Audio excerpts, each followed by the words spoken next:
वो आधा हिस्सा जिसके बगैर सच पूरा नहीं होता, वो है अर्ध सत्य। अर्ध सत्य में आपका एक बार फिर से स्वागत है। अग्नि, पृथ्वी, नाग, आकाश, ये सब देश की मिसाइलों के नाम हैं। कभी कभी आपके दिमाग में भी यह ख्याल आता होगा कि दुनिया भर में इतने नाम हैं, फिर भारत में मिसाइलों के ऐसे नाम क्यों रखे जाते हैं? सवाल दुरुस्त है। गंगा, जमुना, हिमालय, वादी, इंद्र, शिव, राम, कृष्ण, ये सब नाम क्यों नहीं रखे जाते?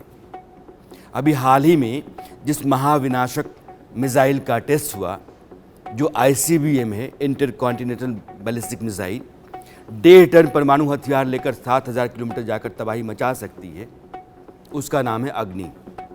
अग्नि सीरीज की टॉप मोस्ट मिसाइल अग्नि 5। ऐसे में यह जानना चाहिए कि भारत में मिसाइलों के नाम कैसे रखे जाते हैं। अगर नियम कायदों की बात कहें तो यह मान लीजिए कि कोई फॉर्मूला नहीं है, तयशुदा तरीका नहीं है, कोई प्रक्रिया या लॉटरी सिस्टम भी नहीं है। भारत एक धार्मिक, आध्यात्मिक और पुरुषार्थ से परिपूर्ण देश है, ये हम कहते रहे। इसलिए युद्ध में जिन हथियारों का प्रयोग किया जाता है, उनकी प्रकृति से मिलता जुलता नाम रखने का रिवाज है। मिसाइलें बनती तो विज्ञान की प्रक्रिया से हैं, लेकिन इनका संबंध पौराणिक कल्पनाओं से भी जुड़ा होता है।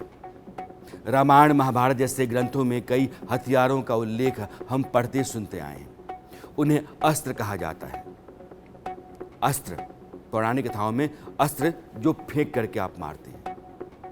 शस्त्र जो हाथ में रहता है, तलवार शस्त्र है, भाला अस्त्र है।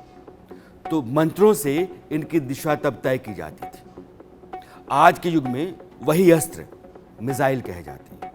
इन्हें सॉफ्टवेयर से नियंत्रित किया जाता है। पौराणिक ग्रंथ संस्कृत भाषा में लिखे गए थे। पौराणिकों ग्रंथों का हवाला जो देते हैं हम, आधुनिक युग में वैज्ञानिक मिसाइलों के नाम उसी हवाले से जोड़े जाते हैं। प्रतीक के तौर पर नाम रखे जाते हैं। जैसे एक माता पिता अपने बच्चे का नाम रखते समय जो नामकरण संस्कार होता है, उसके अधिकारी होते हैं कि नाम वो क्या रखें।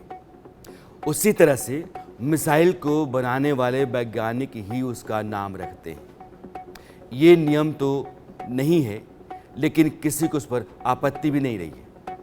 मिसाइल के बनने की कई प्रक्रिया होती है, जिसमें वैज्ञानिक सालों तक कड़ी मेहनत करते हैं, दिन रात एक करके उसका विकास करते हैं, डेवलप करते हैं। इसलिए यह अधिकार भी उनके पास ही रहता है। आप सोच रहे होंगे कि किसी भी मिसाइल का नाम पौराणिक नामों के आधार पर कुछ भी रखा जाता है, तो नहीं, ऐसा नहीं है। इसके पीछे एक सोच होती है। नाम रखते समय मिसाइल की प्रकृति यानी कि नेचर, उसकी ताकत, क्षमता, इन सब को ध्यान में रखा जाता है और उसी के अनुसार संस्कृत के उन शब्दों का चयन किया जाता है जो मिसाइल की प्रकृति से मेल खाते हों, नाम में प्रभाव हो, मिसाइल की शक्ति को स्टैब्लिश कर सके। जैसे अग्नि को लीजिए।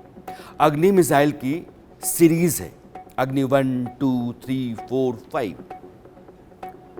नाम के आगे सिर्फ नंबर लग जाता है, लेकिन वो अग्नि मिसाइल रहती है। यह प्रक्षेपास्त्र मिसाइल है, बैलिस्टिक मिसाइल है। मतलब इसे ऑपरेट करने के लिए बहुत ज़्यादा एनर्जी की ज़रूरत पड़ती है। आग में बहुत ऊर्जा होती है। जहाँ भी ऊर्जा चाहिए वहाँ आग का होना बहुत ज़रूरी है। इसलिए नाम रखा गया अग्नि। अगर इसको इतनी ऊर्जा चाहिए तो ऊर्जा का स्रोत जो है, जिसके कारण ऊर्जा पैदा होती है, वही नाम रखा गया अग्नि। जैसे पृथ्वी मिसाइल वो सतह से सतह पर मार करती है, इसलिए उसका नाम रखा गया पृथ्वी। आकाश, यह भी एक मिसाइल का नाम है। आकाश जमीन से हवा में दुश्मन के किसी भी टारगेट को हिट कर सकता है, सफाया कर सकता है, इसलिए उसका नाम आकाश रखा गया। ब्रह्मोस, यह भी एक मिसाइल है, मेक इन इंडिया के तहत बनी। ये सुपरसोनिक मिसाइल है। इसके दो वेरिएंट हैं। ज़मीन पर मौजूद दुश्मनों के बेस को उड़ा सकता है, तो जो जंगी जहाज़ होते हैं उन पर लोड करके इसको दुश्मन के टारगेट पर तबाही मचाई जा सकती है। दोनों काम करने में ये सक्षम है। ब्रह्मोस मिसाइल भारत में बनी, लेकिन रूस की साझेदारी से। इसलिए नाम तय करते समय दोनों देशों की नदियों को जोड़ा गया, ब्रह्मपुत्र और रूस की मॉस्कोवा। तो ब्रह्मपुत्र मॉस्कोवा को जोड़ करके हो गया ब्रह्मोस। इस तरीके से इसका नाम तैयार किया गया, तय किया गया। मिसाइलों के नाम रखने में एक प्रक्रिया को फॉलो किया जाता है। अहम भूमिका वैज्ञानिकों की ही होती है। होता यह है कि मिसाइल का जब निर्माण शुरू होता है तो उस प्रोजेक्ट के डायरेक्टर अपने हिसाब से कुछ सटीक नाम तय करते हैं। उन नामों को लैब के चीफ कंट्रोलर के पास भेजा जाता है। जब मिसाइल पूरी तरीके से तैयार हो जाती है तो उस फाइनल प्रोडक्ट के फंक्शन को ध्यान में रखा जाता है और एक नाम तय कर लिया जाता है।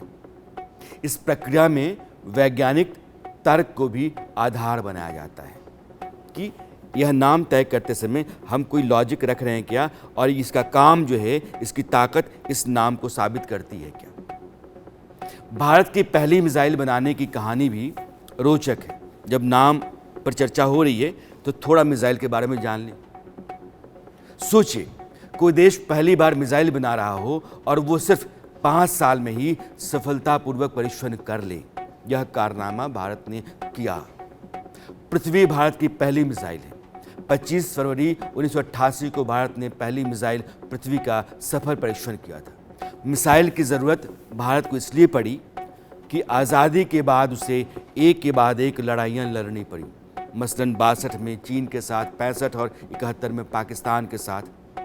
तब सरकार और वैज्ञानिकों को लगा कि देश की रक्षा के लिए मिसाइलों और एटम बम का होना ज़रूरी है।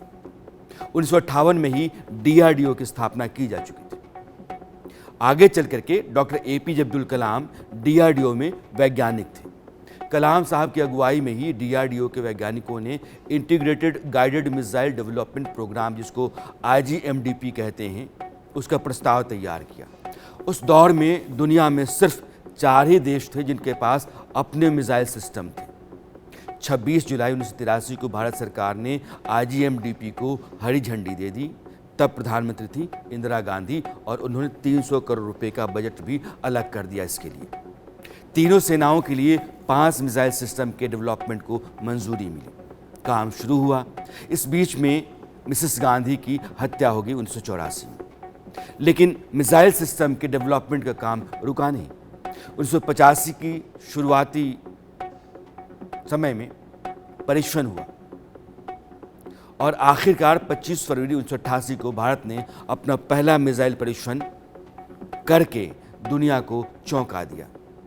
दुनिया के नक्शे पर भारत ने अपनी दमदार उपस्थिति दर्ज कराई और तब से लेकर के आज तक हिंदुस्तान ने कई मिसाइलें तैयार की और अब तो अग्नि 5 है जो 7000 किलोमीटर जाकर के कोहराम मचा सकती है। आधी दुनिया उसके जद में आती है।